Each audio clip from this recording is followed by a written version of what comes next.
오늘 야고보서 강의 11번째 야고보서 3장 1절부터 12절까지의 말씀을 중심으로 믿으면 말이 변화된다, 믿으면 말이 변화된다 라는 제목으로 함께 말씀을 묵상해 보겠습니다.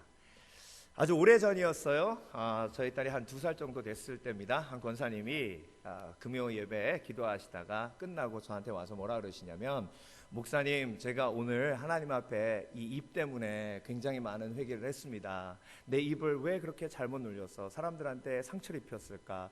하나님, 내 입이 하나님께 영광이 되는 입이 되게 주시옵소서 하면서 입을 치면서 막 기도를 하고 있는데, 저희 딸이 갑자기 오더니 씹던 껍을 입에다 확 집어넣더래요. 그래서 깜짝 놀래가지고 자기가 눈을 떠보니까 저희 딸이 그 앞에 있더라고.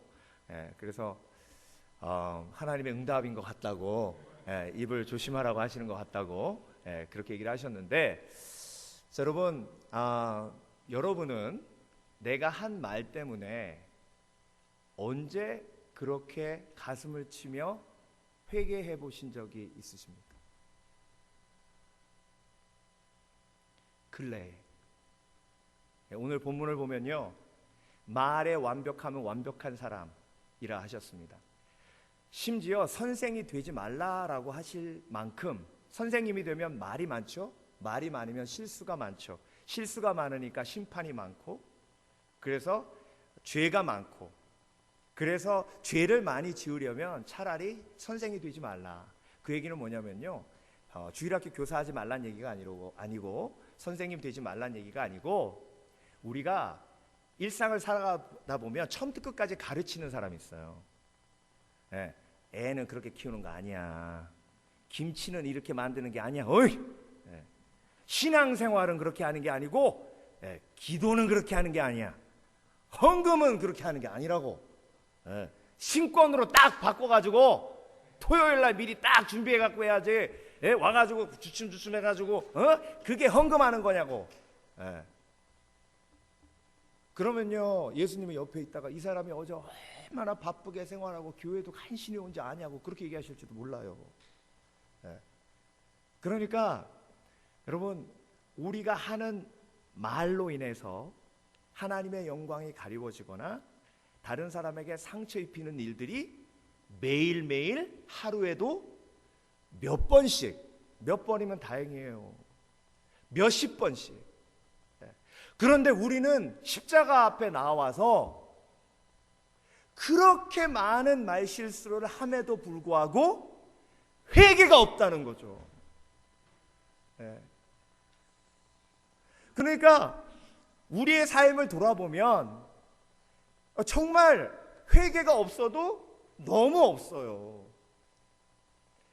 아이고 목사님, 그 뭐 한꺼번에 다 이렇게 싸잡아서 하면 안 됩니까? 하나님, 오늘도 제가 입술로 많은 죄를 지었습니다.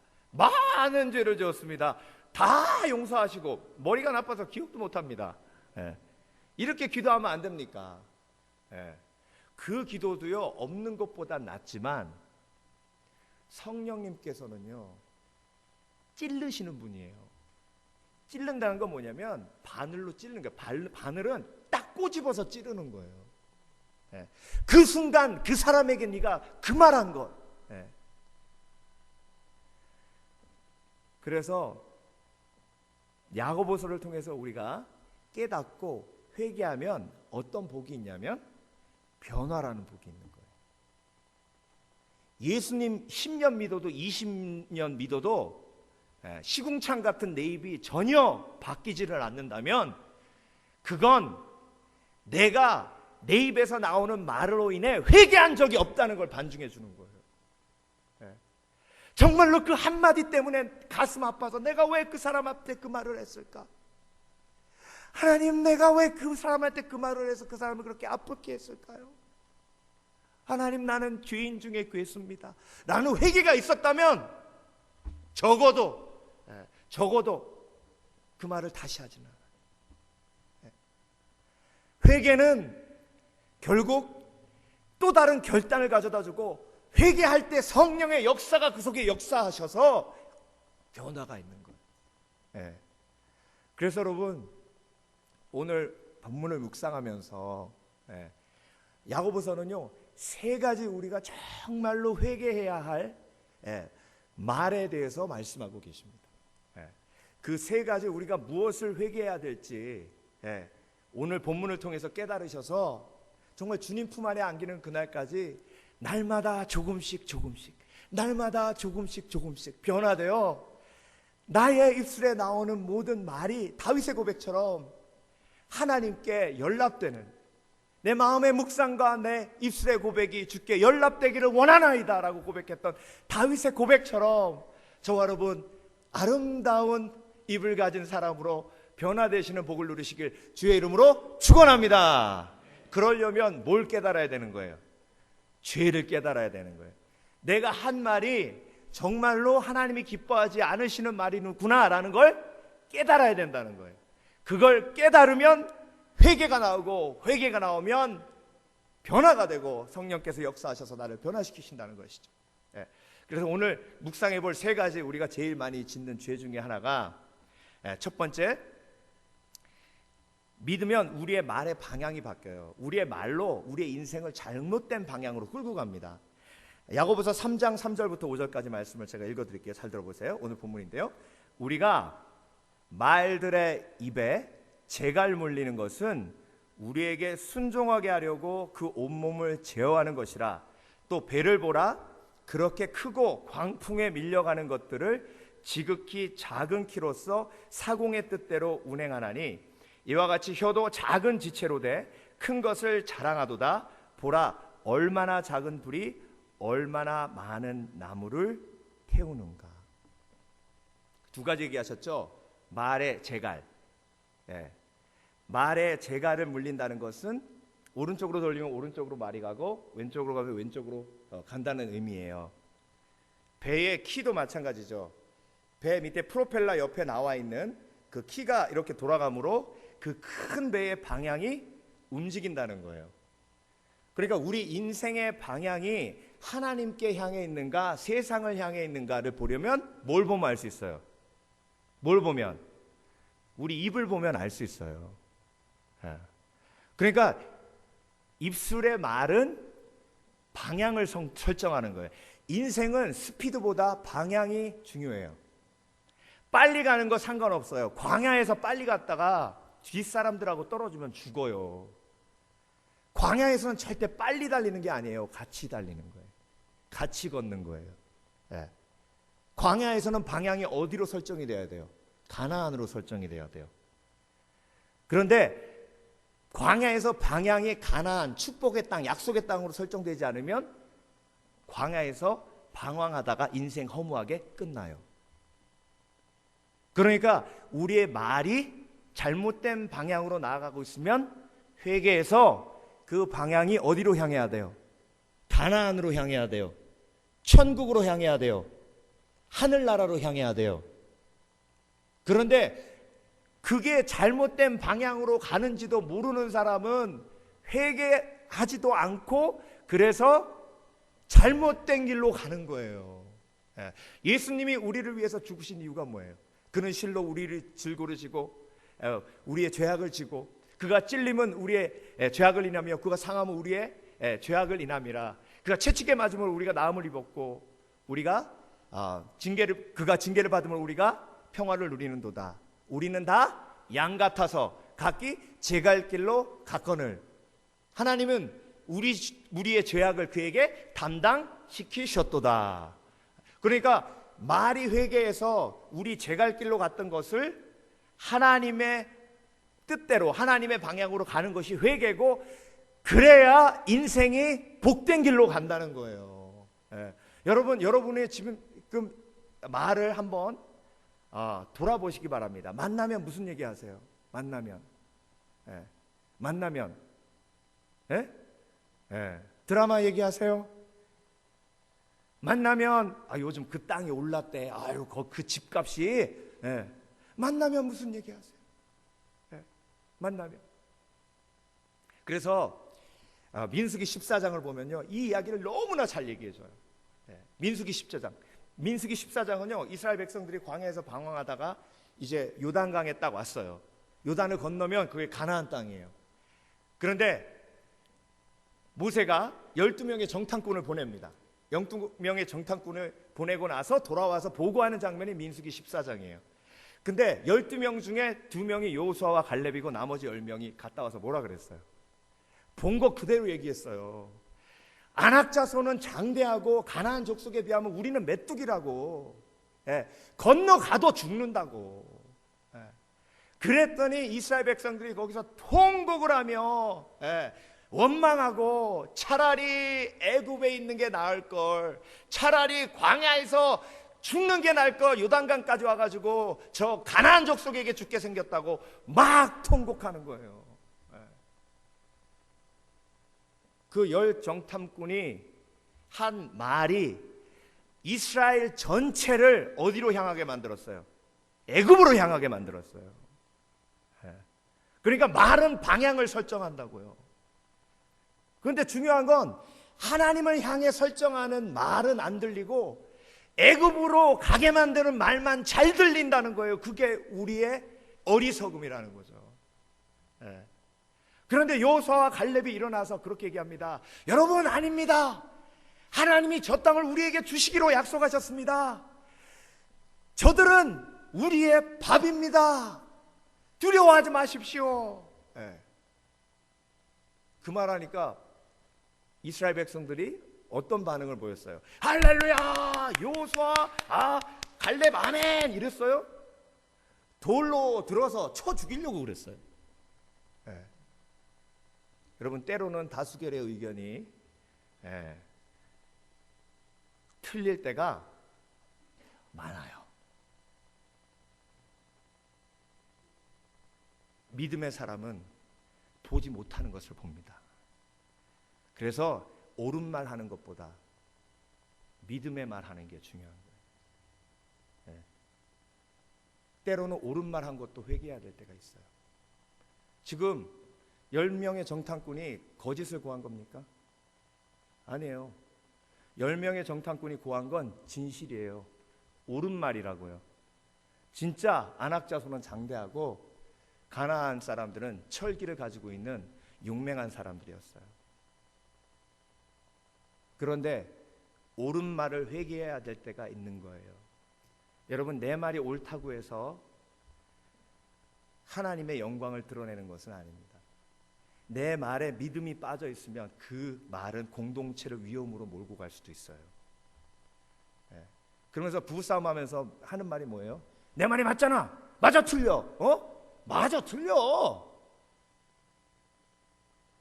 그러니까 가장 큰 싸움이 나는 건 남편도 옳고 와이프도 옳고, 그때가 가장 큰 싸움이 나요. 내가 지금 믿음의 말을 하고 있는가? 그때 하나님이 노하셔서 여호수아 갈렙을 돌로 쳐 죽이려고 하니까 하나님이 강하게 임재하셔서 뭐라 그러셨냐면요, 내가 너희의 말을 들었다. 뭐 하셨다? 내가 너희의 말을 들었다. 내가 너희의 말을 들었으니 내가 너희 말 들은 대로 행하리라. 그래서 여호수아와 갈렙은 가나안 땅에 들어갔어요. 그런데 나머지 사람들은 다 가나안 땅에 못 들어갔어요. 왜 우리의 말이 중요한가? 왜 우리의 말이 하나님을 향한 말이 아니면 회개하고 하나님으로 향하게 만들어야 하나? 그건요, 내 말에 권세가 있기 때문이에요.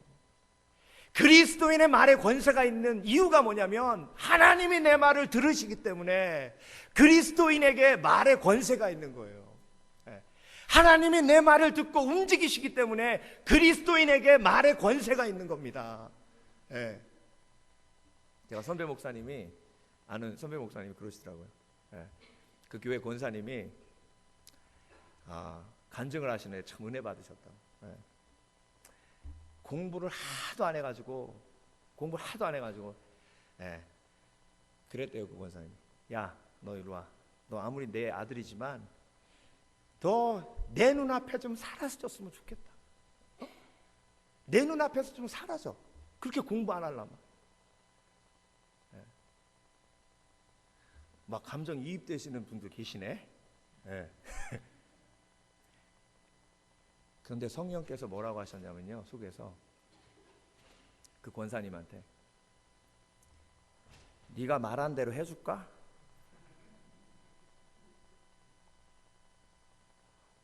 근데 그 권사님이 그 음성을 듣고 골방으로 들어가셔서 눈물 뿌려 회개하면서 하나님 죄송합니다. 다시는 그런 말 하지 않겠습니다. 다시는. 네. 그래서 여자분들 남편 바라보면서요, 아무리 화난다고 그렇게 막 얘기하시면요, 성령께서 그렇게 하실지도 몰라요. 진짜 그렇게 해줄까? 네. 그래서 여러분, 우리의 말의 방향이 사람을 향해 있으면요, 그것이 하나님이 원하시는 방향이 아니에요. 우리의 말의 방향은 어디를 향해 있어야 돼요? 하나님을 향해 있어야 돼요. 보좌를 향해 있어야 돼요. 네. 그래서 시편 31편 18편을 보면요, 다윗이 이렇게 기도합니다. 교만하고 완악한 말로 무례히 의인을 치는 거짓 입술로 벙어리 되게 하소서. 네. 그러니까 나를 핍박하는 사람에게 말의 방향이 가 있는 게 아니라 나를 핍박하는 사람에게 받은 그 상처를 품고 하나님 앞에 지금 말의 방향이 향하고 있는 거예요. 하나님께로 말의 방향이 향하니까 사람에게 저주하고 상처되는 말을 안 할 수 있는 힘이 생기는 거예요. 네. 그래서 여러분, 상처받고 억울하면 그 당시 침묵하고 하나님 앞에 나와서 다윗처럼 내 말의 방향이 하늘을 향해야, 네, 그래야 변화된 삶, 평화로운 삶을 누릴 수 있습니다. 그래서 여러분, 내 말의 방향이 어디를 향해 있는가? 그리고 방향은요, 꼭 목적이에요. 목적. 네.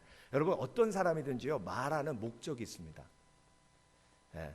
보통 성령으로 그 목적이 거룩하게 되지 않으면요, 사람은 말하는 목적이 한 가지예요. 이기심. 네. 그래서 말하는 목적이요, 내가 잘났다예요. 네. 말하는 목적이 내가 한 걸 알아달라예요. 네. 내가 이렇게 힘드니까 나 이야기 좀 들어줘예요. 그러니까 말의 목적이 성령 안에서 거룩하게 되지 않으면 상대방이 짜증나요. 그러니까 관계가 안 좋은 거예요. 여러분, 말의 목적은 하늘을 향해 있어야 될 줄 믿습니다.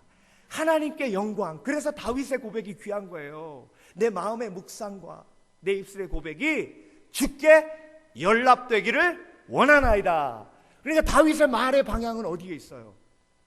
하늘을 향해 있어요. 보좌를 향해 있어요. 그래서 내 말이 하나님을 향해 있지 않으면 회개해야 합니다. 하나님, 오늘도 하루를 살면서 할렐루야 한 번 못했네요. 하나님 용서해 주세요. 다윗의 고백처럼 내 마음의 묵상과 내 입술의 고백이 주께 연락되는 말이 되게 해주세요. 네. 오늘도 하나님 돌아보니까 이렇게 저렇게 참 많은 사람을 비난했군요. 하나님 용서해 주세요. 네. 그래서 여러분, 말에 회개가 있으신 깨어있는 그리스도인 되시길 주 이름으로 축원합니다. 두 번째, 믿으면 방향이 올바른 말을 하고, 믿으면 영혼을 살리는 말을 합니다. 그러니까 우리는 뭘 회개해야 되는 거예요? 죽이는 말을 한 걸 회개해야 돼요. 야고보서 3장 5절에서 6절, 이와 같이 혀도 작은 지체로 돼 큰 것을 자랑하도다. 보라, 얼마나 작은 불이 얼마나 많은 나무를 뭐하는가? 태우는가. 혀는 곧 불이요 불의의 세계라. 혀는 우리 지체 중에서 온몸을 더럽히고 삶의 수레바퀴를 불사르나니 그 사르는 것이 지옥불에서 나느니라. 아름답게 자란 나무, 아름답게 지금까지 갖고 온 관계, 그 관계가 말 한마디로 다 불타버려요. 행복한 내 삶의 수레바퀴, 내 행복한 내 일상들, 그 일상들이 말 한마디로 다 무너져 버려요. 그러니 내 삶을 불태우는, 내 삶의 관계를 깨는 죽이는 말, 저주한 말을 회개해서, 세우면 뭐하냐고요. 다 맨날 다 태워버리는데. 예. 잘하면 뭐하냐고요. 말로 다 까먹는데. 제가 여자분들하고 성경 공부하면서 여자분들이 제일 많이 하는 말 중에 한마디가 뭔지 아세요? 남자들은 할 거 다 하고 말로 다 까먹는데요. 근데 남자만 그런 게 아니에요. 여자들이 착각하는 게, 내가 성경 공부할 땐 얘기 못했지만, 단체로 돌 던질까 봐. 여자들도 마찬가지예요. 오죽하면 김학정 목사님이 와이프의 말 한마디가 남편의 인생을 좌우한다, 이런 책을 쓰셨겠어요. 그 책의 첫 번째 나오는 얘기가 이 얘기예요. 자기 친구 중에 하나가 바이올린을 너무 잘 켜서 그 친구 만날 때마다 그 바이올린 연주해 주는 걸로 굉장히 은혜 받았대요. 그런데 그렇게 음악을 좋아하더니 와이프를 음악 전공하는 여자를 만났다는 거죠. 근데 언제부턴가 그 집에 가면 그 친구가 바이올린 연주를 안 하더래요. 그래서 궁금해서, 야, 너 바이올린 좀 어떻게 한번 해봐. 우리 되게 좋아하잖아. 근데 그 친구가 눈치를 보더니, 나 절대 죽어도 바이올린 다시는 안 켜기로 했어. 왜? 와이프가 시끄럽대. 그러니까 아마추어가 듣기로는 너무 좋은데 음악 전공한 와이프가 듣기에는 괴로운 거예요. 그 한마디에 남자들은 너무 단순해요. 할아버지가 갑자기 사라지셨대요. 70 넘으신 할아버지가. 그래가지고 할머니가 어디 가셨나 찾아보니까 아무데도 안 계시더래. 그래서 어떻게 지하실에 가셨나? 지하실에는 이렇게 뭐 다른 거 없고요. 뭐 엽기 뭐 이런 거만 있대요. 엽기, 아령 뭐 이런 거. 할아버지가 거기 가실 일이 없는데, 운동도 안 하시는 분이고. 그래서 내려와 보니까 할아버지가 거기서 으쌰 하고 있더래. 그래가지고 할머니가, 아 여보 웬일이야 그랬더니, 할아버지가 이렇게 러닝 셔츠를 이렇게 딱 벗는데, 할머니가 아이고 우리 남편 아직도 그래도 알통이 좀 있네, 한마디 했다고 거기 내려가서 이러고 있는 거지. 계속.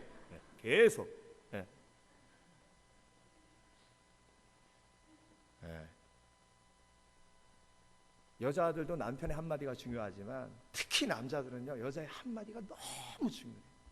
너무 중요해요. 이쁜 짓을 해야죠, 목사님.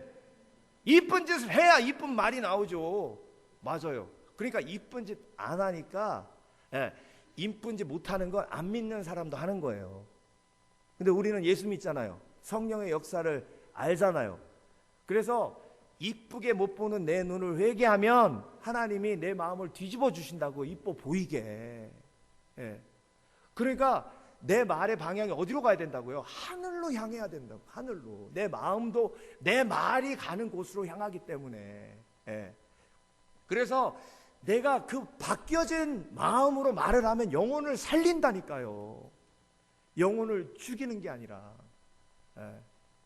한 번은 목사님하고 신방을 같이 갔는데요, 진짜 진수성찬으로 차려놨어요. 제가 전우사 때. 그래가지고 우와. 근데요, 저는 목사님의 마음을 알거든요. 그 전집에서도 이만큼 먹고 왔는데 그걸 언제 다 먹냐고. 목사님이 너무 불쌍한 거예요.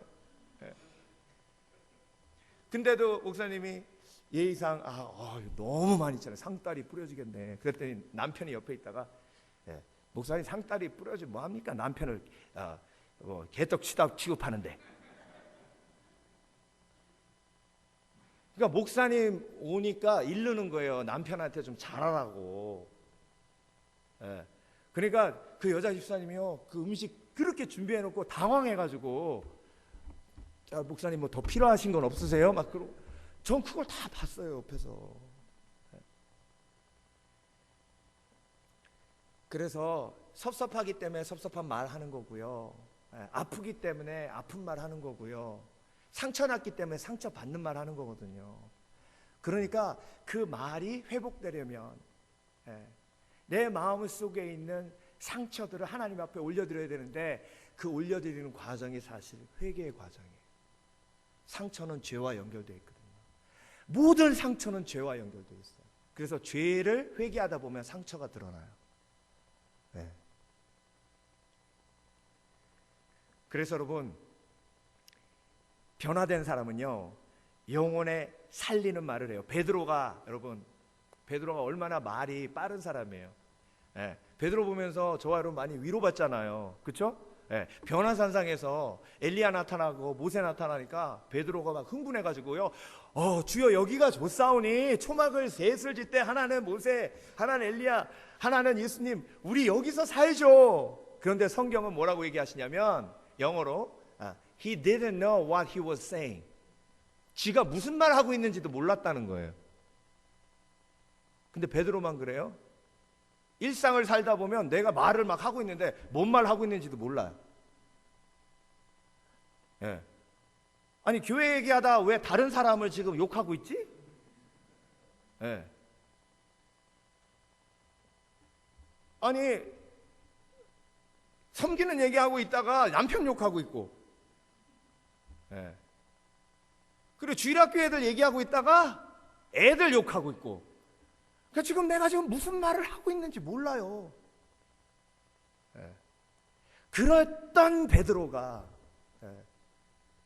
예수님을 3번 부인합니다. 정말 베드로 인생에서 지워버리고 싶은 순간이에요. 근데 하나님은 또 그걸 성경에 또 기록해 놓으셨네. 섭섭할 거예요, 저 같으면. 그런데 여러분, 베드로가 그 3번의 예수님을 부인한 내용을 붙들고 통곡합니다. 회개해요. 그게 베드로와 우리와의 차이예요.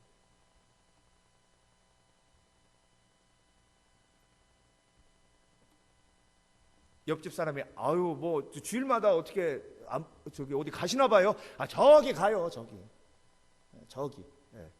성경책 들고 다니지 마. 사람들 보면 괜히 기대치 높아져.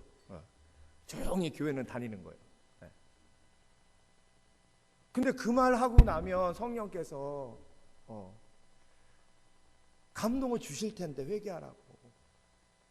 복음은 부끄러운 것이 아니라고. 복음은 나의 가장 중요한 자랑거리라고. 그렇게 사도 바울이 우리에게 도전했는데 나는 왜 복음을 두려워하고 부끄러워해요? 회개할 거리인데. 그런데 여러분, 베드로가 그 어리석은 자기 영혼을 죽이는 말, 예수님을 부인하는 말은 내 영혼을 죽이는 말이에요. 불신앙의 말은 내 영혼을 죽이는 말이에요. 그 말을 한 다음에 회개합니다. 통곡합니다. 그랬더니 사도행전에서 3,000명을 회개하는 아름다운 주옥과 같은 설교를 하게 하신 하나님의 성령의 능력을 체험한 주의 아들이 된 줄 믿습니다. 그게 우리의 소망이에요. 성령이 임하셨으니 그 성령의 능력으로 십자가를 붙들고 내 입술에 담겨진 더러운 말을 회개하면 영혼을 살리는 말로 하나님께서 나를 구원해 주시고 바꿔주신다는 소망과 희망이 나에게 있는 거예요. 지금도 늦지 않았어요.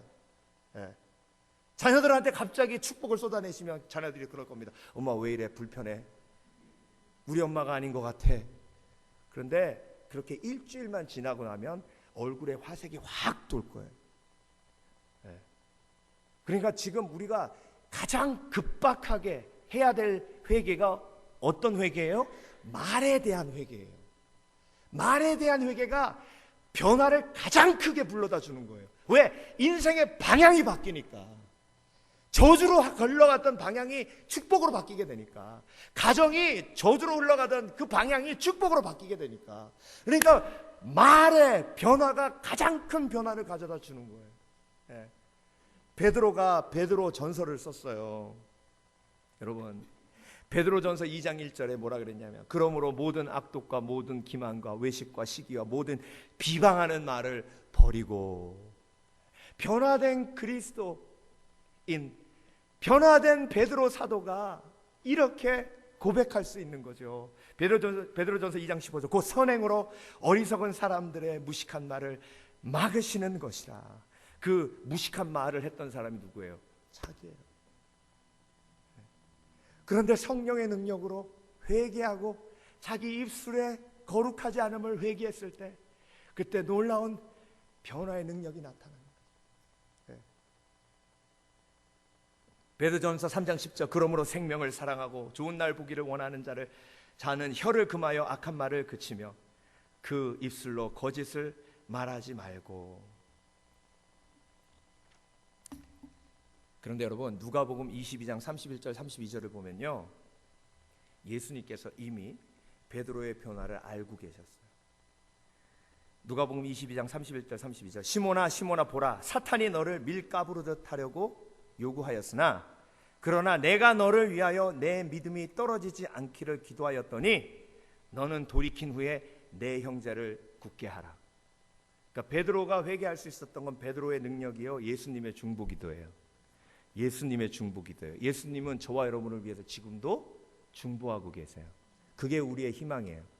나한테는 희망이 없어요. 나는 철저한 100% 죄인이기 때문에. 그러니 오죽하면 포기했잖아요. 포기하신 분들 많죠.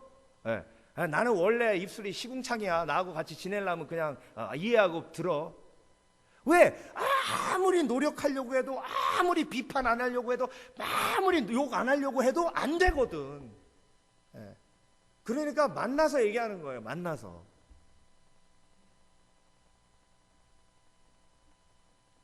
그런데 소망과 희망이 있어요.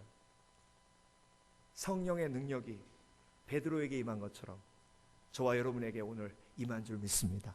십자가 붙들고 내가 한 말에 통회할 때 변화가 나에게 임하고 그 변화를 통해서 하나님께 영광 돌리는 거죠. 자, 그래서 우리가 회개해야 될 세 번째, 벌레, 동물, 이 땅에 있는 모든 것들은 다 길들일 수 있는데 뭐만 길들일 수 없다고요? 혀만. 그러니까 혀를 길들일 수 없기 때문에 길들일 수 없는 혀를 회개하면 길들일 수 있는 힘을 주시는 거예요. 야고보서 3장 7절 8절 여러 종류의 짐승과 새며 벌레와 바다의 생물은 다 사람이 길들일 수 있고 길들여 왔거니와 혀는 능히 길들일 사람이 없나니 쉬지 아니하는 악이요 죽이는 독이 가득한 것이라. 제가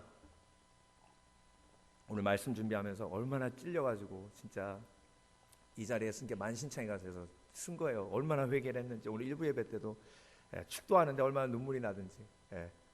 근데 제가 한 말 중에 정말로 교만한 말 몇 가지가 있었는데요. 제가 우연히 어떻게 하다 보니까 성가대를 맡게 됐어요. 한 6개월. 근데 그때 부활절이 있었어요. 한 15명 되는 성가대였는데 좀 잘해보고 싶은 마음이 있어서 제가 21살 때예요. 이해해 주세요. 몇 살 때라고요? 21살짜리가 뭘 알아요? 뭘 알아? 21살 때 이제 그렇게 증인들의 고백이라는 걸 준비를 하는데 그 성가대원들이 그렇게 오래된 분들이 아니라 너무 힘들어하는 거예요. 근데 연습하다가 어떤 분이 앞에서 전사님 이 곡은 너무 어려워요. 우리 못하겠어요. 그랬어요. 그때 제가 뭐라 그랬는지 아세요? 21살 때였어요. 집사님, 내가 한 일 중에 실패한 일 없습니다. 나만 믿으세요. 21살 딸이라니까 왜 취하세요? 시험 들게. 야, 교만하기 짝이 없는 그런 말을. 근데 몰랐어요. 몰랐어요. 근데 그 예배가 끝난 다음에 정말 망해도 뭐 예배가 망한다는 게 그렇지만 정말로 제가 뜻한 대로 하나도 된 게 없어요. 장로님이 오시더니 어깨를 툭툭 두드려주면서 위로하실 줄 알았더니 내가 지금까지 참여한 부활절 칸타타 중에 이렇게 은혜가 안 되는 예배는 처음입니다. 네. 그래서 제가 그 다음날 기도실 가서 얼마나 울었는지 몰라요. 하나님, 왜 이렇게 사람을 망가뜨리실 수가 있어요? 이러실 수가 있냐고 막 따졌어요. 근데 성령께서 제 한 말을 기억하게 하시는 거예요. 네가 그랬잖아. 그때요 온몸에 소름이 끼치면서 하나님 잘못했습니다. 어떻게 전도사 입에서 주를 믿으란 말이 안 나오고 나를 믿으란 말이 나옵니까?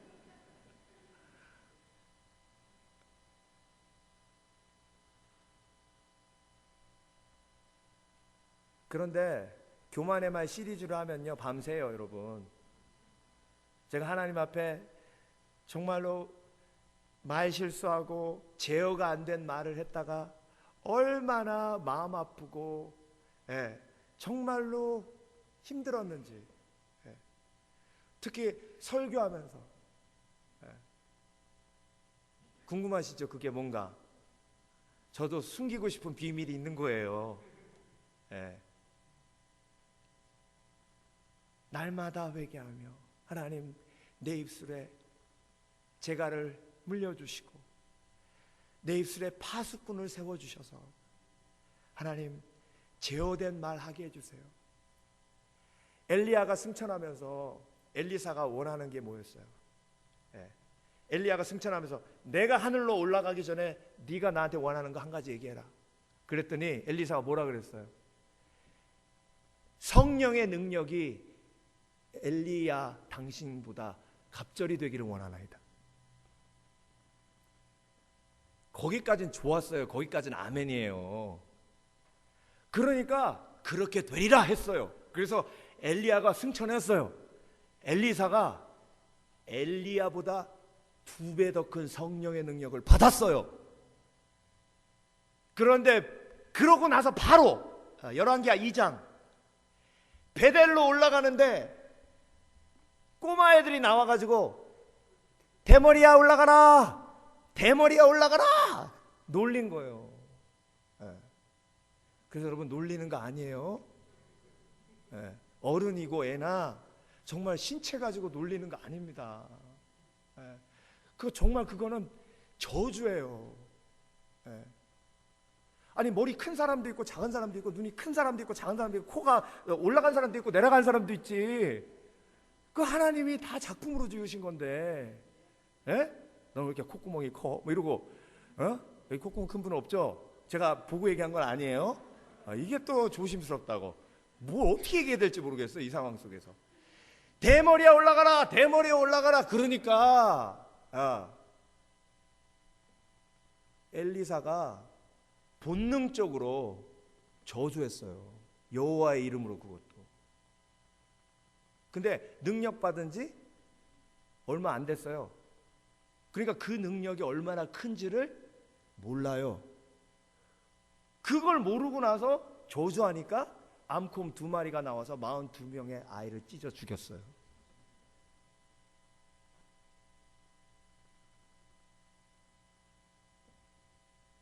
여러분 엘리사가 그 다음에 어떻게 했겠습니까?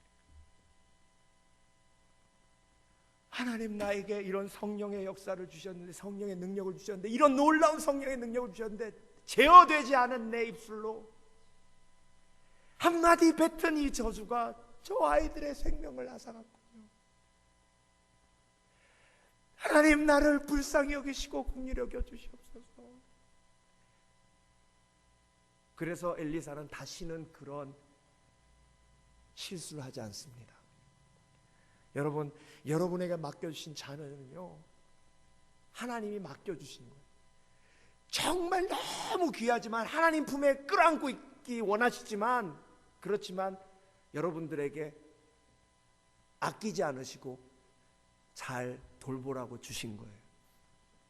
그런데 그 하나님이 주신 귀한 자녀에게 내가, 하나님이 주신 권세를 가진 내 입술로 어떤 축복을 했나?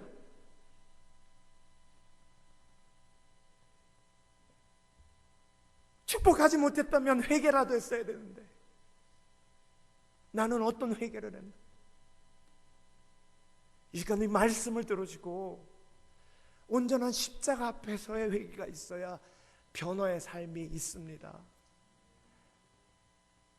그래서 여러분, 오늘 우리가 잠깐 말씀 듣고 그냥 끝나면 안 되겠어요. 우리 다 함께 고개 숙여 하나님 앞에 기도하며 나아가기를 원합니다.